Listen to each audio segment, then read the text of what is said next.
Magandang araw Pilipinas, magandang araw mga kababayan. Ngayon sa ating video na to, ating balikan ang face-off ni na former President Rodrigo Roa Duterte at Senator Riza Hontiveros sa usapin doon sa subcommittee hearing ng War on Illegal Drugs sa administrasyon o sa panahon ni former President Duterte. Marami nang nagsasabi tungkol dito. Andyan na, nag-comment si Senator Ping Lacson na Duterte invaded the Senate, something like that. Tingnan natin kung na-invade ba talaga ni former President ang Senate sa nasabing committee hearing. At saka atin na hong timbangin din kung sino ba ang nagsasabi ng totoo at sino ang nasa tamang panig, sino ang nasa katotohanan sa hearing na ito ng Senado. Okay, so bago tayo we'll proceed doon sa ating opinion tungkol sa mga bagay na to, let's hear first doon sa nangyaring hearing sa Senado noong Lunes, October 28, 2024. Pakinggan natin sila. Huwag nating kalimutan, may bombshell na inamin ang dating presidente kanina. Sinimulan niyang i-implicate, ilaglag yung mga ilan sa mga dating PNP officials natin na involved daw sa Davao Death Squad noon. Pero sila mismo, sinabi nila na may death squad sila. Siya. Bagamat hindi daw pulis, may death squad siya. Yun yung iniimbestigahan nga natin dito, Mr. Chair. Yung war on drugs, yung extrajudicial killings na nangyari nung war on drugs, sinimulang modelo sa Davao noon, tapos iniimbestiga natin kung yun ang ginamit na template o modelo para i-scale up nationwide. So, bombshell yung sinabi po ng dating presidente na meron na silang death squad, anuman ang pangalan yan, police o non-police ba yan, kasi it looks like what we are investigating now, yung ginamit na instrumento para sa war on drugs na nagbunga ng napakaraming extrajudicial killings. You are For the record, Mr. correct, Chair. ma'am. Tama Thank you, ka talaga. Mr. Chair. Tama ka talaga. So, ganito na lang. Huwag na lang yung pulis. Kawawa yan, wala yung sa experience, Davao, ako. Imbestigahan ninyo ako. Set a date for an investigation para sa akin. Ako ang imbestigahan ninyo. At kunin ninyo yung record sa Davao yung namatay. At sabihin ko sa inyo kung wala akong taguin. Alam mo, nag-warning ako, huwag kayong gumawa dito. Kasi gusto ko ang Davao. Ang Davao was a very kawawa noon. Alam ninyo, sir, alam panahon ng NPA nung hindi pa ako mayor, kita mo ang Davao. Left and right ang hold up, walang makalabas sa bahay. Pati mga pulis takot. Kasi nandyan yung mga NPA, pinapatay sila. Kaya sinabi ko, nag-agyat ako sa bukid, nung na-mayor ako, sabi ko, ayaw ko ng away sa inyo. Pero yung mga pamilya ninyo, nandyan sa syudad natin, yung mga top hunso ng Communist Party, bilangin ninyo ilan ang taga Davao. Saan ang pamilya nila? Sa Davao. Kaya umakyat ako sa bukid. Sinabi ko, stop it. Huwag ninyong patayin ang mga pulis ko kasi putang ina yung pamilya ninyo. Yayariin ko yan. Mr. Chair, if I may, dahil matagal na po yung sa NPA, kung maaring mag-follow-up question ako sa dating presidente Go ahead, sa Mr. Chair. Death Squad. Mr. Chair. Salamat Go ahead, kaayo, Senator Mr. Risa. Chair. Kanina, sinabi nyo there were 7 people dun sa inyong self-described death squad. Ano po yung mga pangalan nila at paki-describe yung structure ng organization na sinet up nyo, yung death squad na iyon? Yung death squad ko? Ang death squad ko, ma'am, is, of course, it is organized.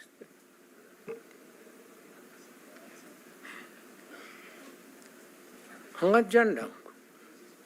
Ano po yung structure ng organization na iyon?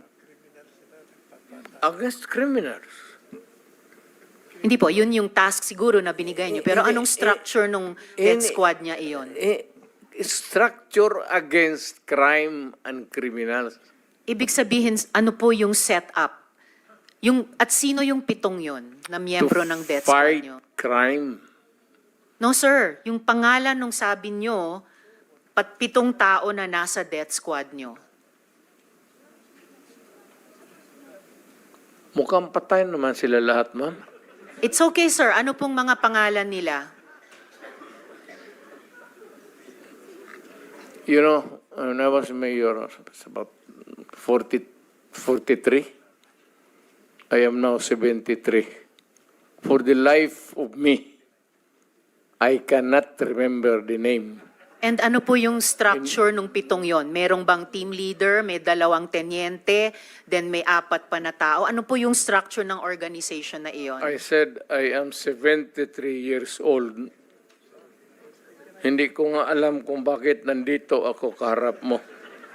Sir, I'm sure alam niyo kung bakit kayo nandito. In fact, kayo po yung nagsalita ng pinakamarami sa resource persons. Well, May reward po ba yung 7 iyon sa death squad niyo?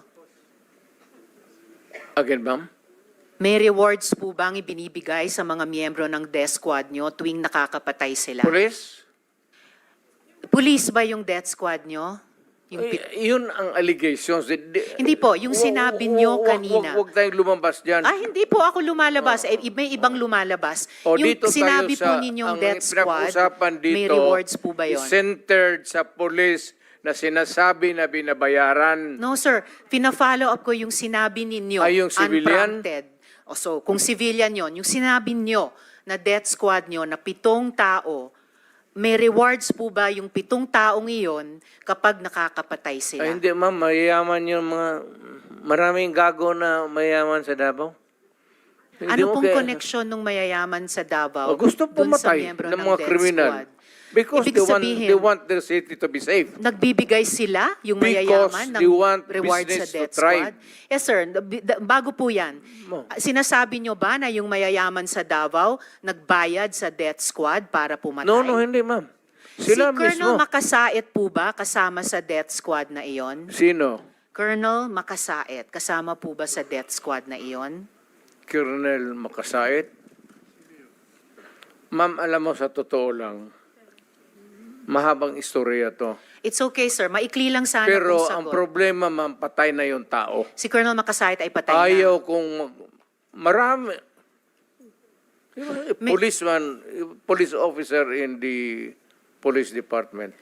Pero patay na yung tao. Okay sir, may Huwag mo rewards akong po ba sila? tanungin kung anong history yung tao na yan, patay na. Okay, may rewards po ba sila, yung mga miyembro ng death squad nyo? Sino? Ako? Magbigay? Yung 7 miyembro, kung sino man ang nagbigay, may rewards ba sila kapag pumapatay sila? Walang reward, ma'am, kung Walang police rewards. yan. Lalo Hindi na ho. police. Bakit Wag- ako magbigay ng reward sa mga... Paiba-iba, hindi po. Trabaho Paiba-iba po nila yung yan. sinasagot nyo eh. Hindi ko tinatanong yung mga pulis. Oo. Tinatanong ko po yung mga miyembro ng death squad nyo. Ah. Binabayaran ba sila kapag nakakapatay sila? Wala. Wala. Okay. So libre lang yung May I remind the pagpatay. Senator, this is just an intervention. Yeah, sorry. We have to I follow, apologize, we have Mr. to Chair. follow the Yes, order. I Yes, please, submit, please. Mr. Okay. Chair. The time for Senator Estrada has expired. Senator Villanueva for just an interjection. Mr. Chair. Mr. Chairman, I've been here for more than 4. Senator Risa Ontiveros is recognized. Salamat kaayo, Mr. Chair. So, bago po magsimula, gusto ko lang pong ipaalala sa ating lahat na seryosong usapin ito. At tiwala ako sa chair ng subcom na seryoso tayo dito. At hindi ko po na-appreciate ang napaka-casual na mga sagot ni dating presidente tungkol sa patayan. At tumatawa at pumapalakpak pa ang ilang kasama dito sa session hall. So siguro, tigilin na natin yung nakasanayan natin na normalize at gawing katatawanan ng patayan. Sir, sabi nyo, when you are confronted by a criminal, you must overcome the resistance. Ibig po ba sabihin na lahat ng na EJK may barel? Kasi kung gano'n, nasa na po kaya yung mga barel? Dapat may libo-libo ng barel sa custody ng PNP.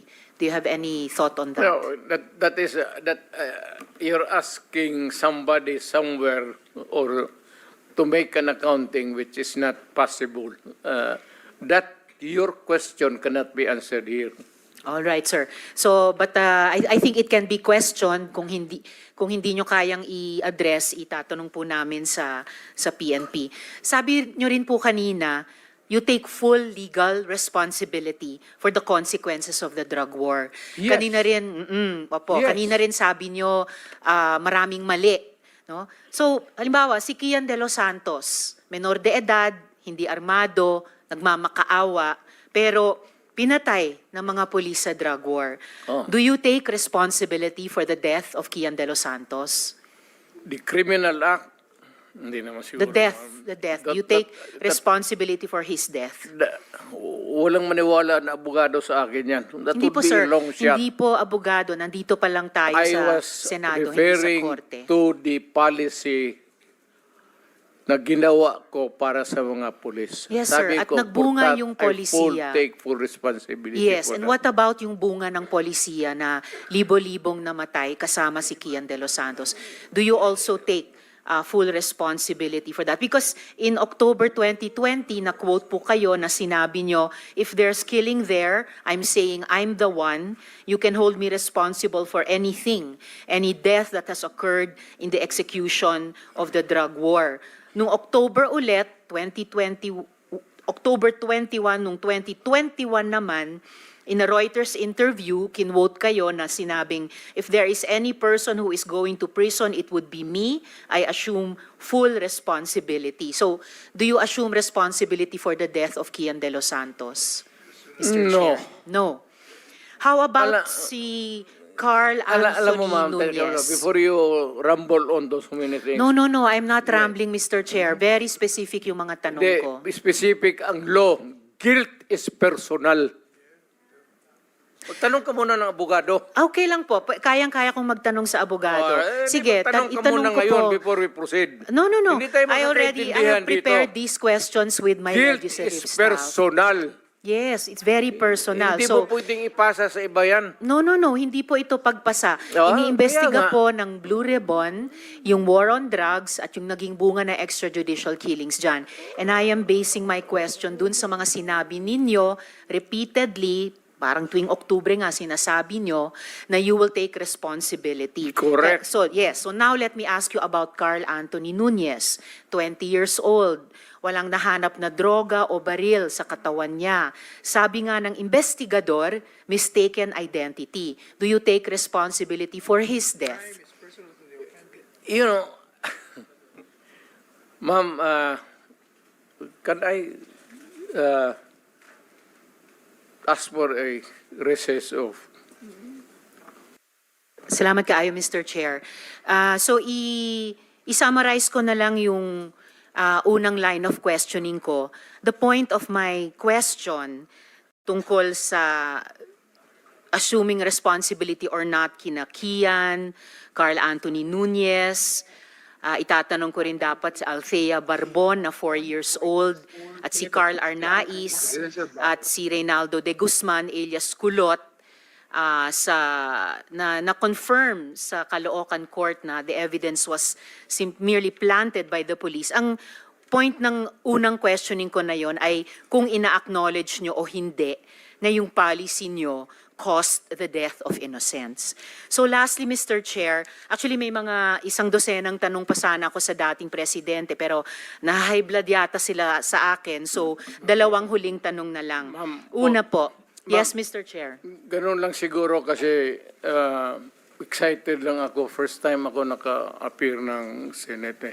But walang personalan yan. It has nothing to do with you, yung character ko. Yung boses ko lang kasi excited. But if we are offended by the demeanor, then mag-change gear ako. I'll try to do it with moderation. Salamat kaayo, Mr. Continue, ma'am. Chair. Continue. Salamat kaayo, Mr. Chair. At saka, Hindi, sandali, ma'am. Mr. Ganito, Chair. and I'm addressing lahat kayo. Taga-probinsya po ako. Hindi ninyo pwede akong masumo na paulit-ulit. Pag ginawa ninyo yan, isnabin ko kayo. Wala akong pera. I am not that rich na mag-travel dito sa aeroplano. Mahal yan. I am... nabubuhay ako sa retirement pay ko. So, pati itong pamasahe ko, retirement pay ko yan. Wala akong negosyo ever since. Gobyerno lang ako. I have been an employee of government ever since. Kaya, I do not have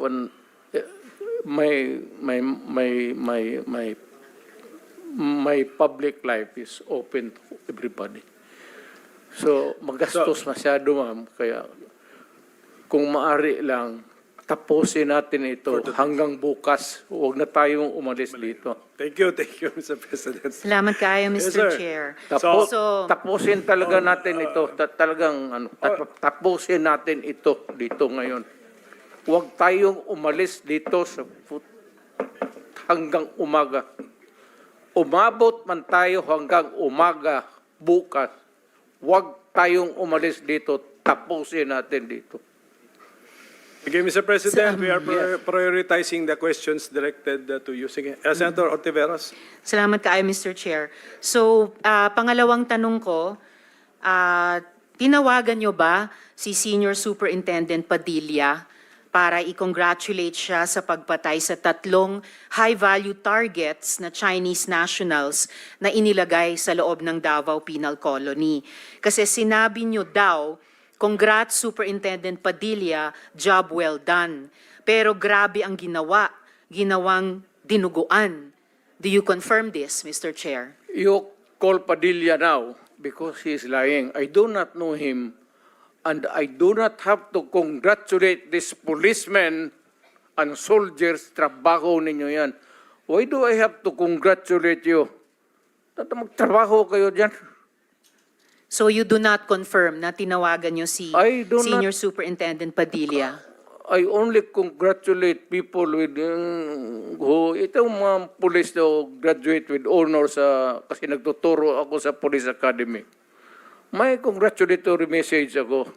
Pero mag-congratulate ako ng ano. Well, Mr. Chair, of course, absolutely hindi naman natin kailangan investigate yung graduating with honors sa academy. Pero yung EJ case sa war on drugs, kailangan talagang kaya natin iniimbestiga. Kaya ma'am, huwag Mr. tayong Chair, umalis dito sa kwartong ito hanggang matapos ang gusto ninyong kunin sa akin. well, Mr. Chair, so yung huling tanong ko for today, for the record, Bakit ano po? tinawag Mr. ninyo Chair. ako dito tapos yan lang ang huli ninyong tanong? May mga colleagues pa yata tayo, Mr. Chair, na magtatanong sa dating presidente. So, for the record, sinasabi nyo ba na ang mga drug users at drug criminals ay dinideserve nilang mamatay na lang kaysa pumunta sa jail? O para i-paraphrase ko si Patricia Evangelista, do some people need killing, Mr. Duterte? Ma'am, presidente ako. Nagagastos ako sa gobyerno. Bakit ako magbubuhay sa mga putang inang yan? Kung yung pera na ipapakain ko dyan sa preso, ibigay ko na lang doon sa mga tao dyan sa walang bigas. So, mas okay Walang pong trabaho. patayin sila kaysa Wala ipreso akong pakialam sila? dyan sa kriminal, ma'am. So, thank you for making that of Akong record. pakialam sa kriminal kung saan silang impernong gusto nilang pumunta. Well, Mr. Chair, for the record, You make your own history in this planet. yes, Mr. Yun Chair. ang gusto nilang mangyari. Doon sila sa impyerno at doon tayo magkita. Well, Mr. Chair, wala namang jurisdiction ng Senado sa impyerno. Dito lang sa bansa natin pwede tayong Ba't mag-investigate. doon tayo pupunta? Well, wala po akong ambisyon pumuntang impyerno pa.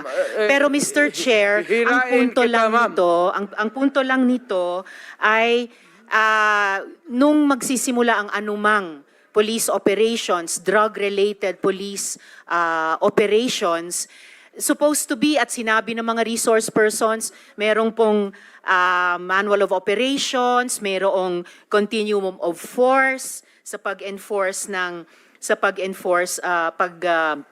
implement ng police anti-drug operation. So, ang premise is, yun na nga, arrest muna at build the case.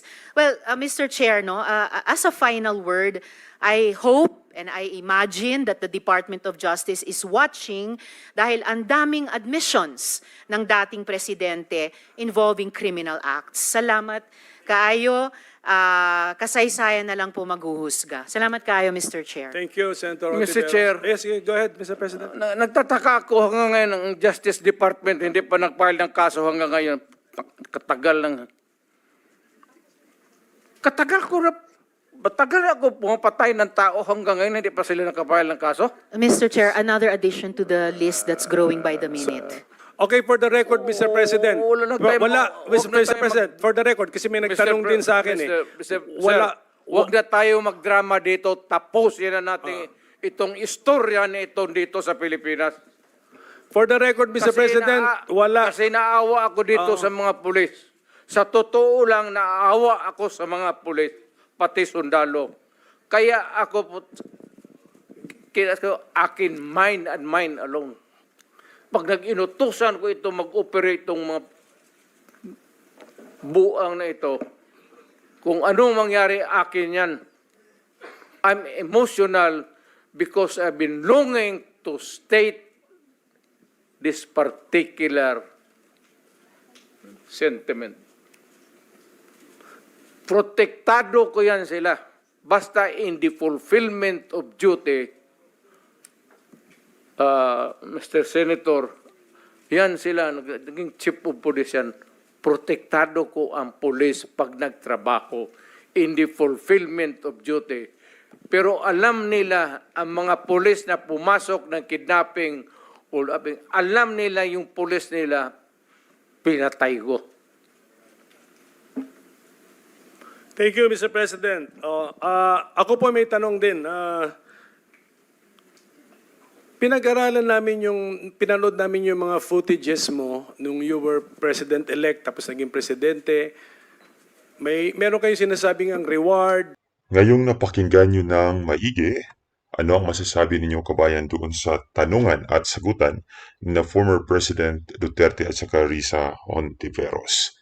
Sa tingin nyo ba, tama ang ginawa ni President Rodrigo Duterte sa kanyang war on illegal drugs kasi gusto niya magiging isang mapayapa at tahimik at maging maunlad ang kanyang bayan?